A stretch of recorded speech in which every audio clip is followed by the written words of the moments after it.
The reason that people always think they have access to blackness is because they look at it through the lens that they look at whiteness. Black Americans who grow up in community with other Black Americans have this PhD level of understanding of race and racial dynamics even before you get to the intellectual or academic version of it. We just understand it on a different level than non-Americans, first generation people, white people, people around the world.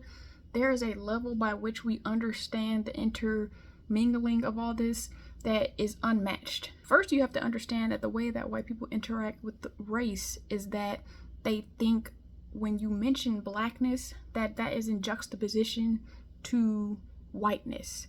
And so that's why when you're on threads and you say Black people, they think that you're going to say something about white people and don't understand that we can say the word Black in the US and it have absolutely, like, white people don't even come to our mind. But every time white people, or people who are not as astute in the knowledge of racial dynamics, white supremacy, they're going to see it as you're talking about white people or Black people in relation to the other people. They also don't acknowledge that when we talk about white people, they don't know that they have a culture or like cultural norms. There was a thread that I saw where the Black woman was saying that she saw a little cream baby. She didn't call it white, but she called it something else.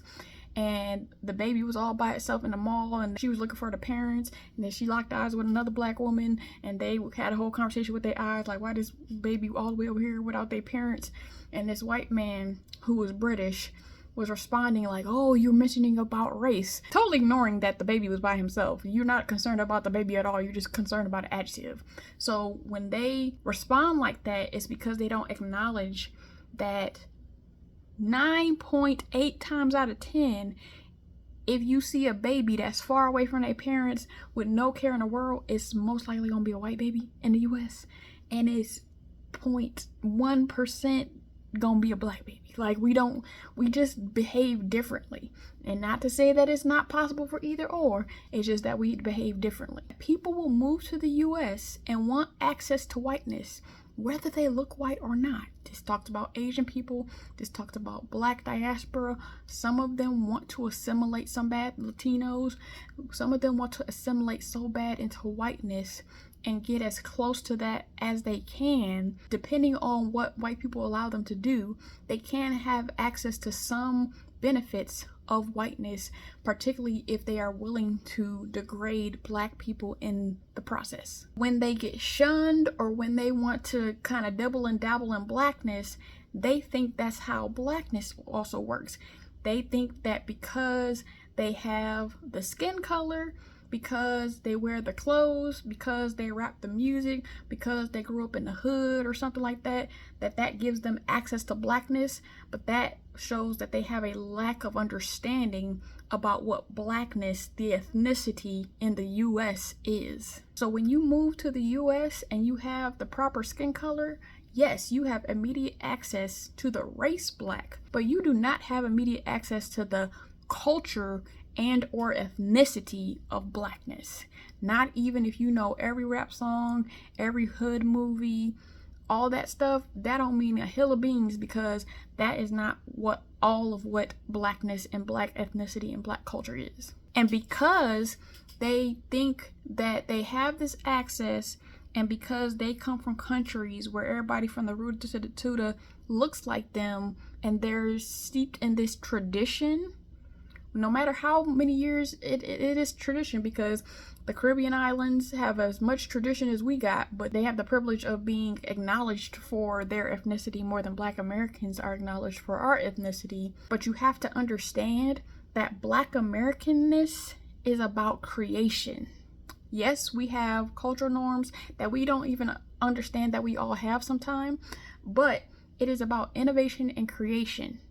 And so when you come to the US and try to lay claim to something, you can't really claim it unless it's a new creation.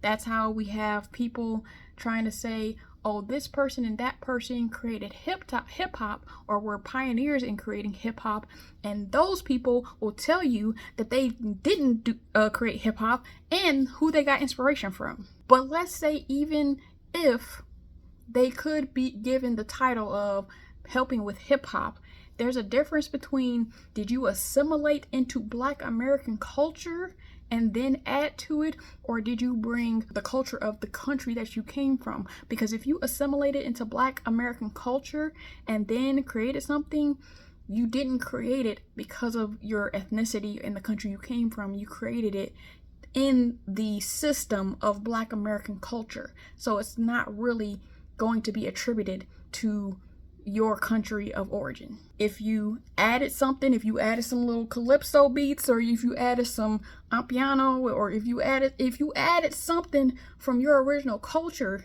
yes, that can be a new creation that could be added to the zeitgeist of Black Americanness, or even if there's an offshoot of Black immigrantness or something, whatever you want to label it as, yes, that is a new creation. But if you came here, started talking like this, started dressing like us, started navigating through our communities, and then did something exactly like a Black American would do it, that's not a tribute to your country of origin, sorry to tell you. You have to put your own flavor on it. If you just reheating nachos, then you're essentially doing what white folk do, and you are just not getting called out for it because you have the complexion for deflection.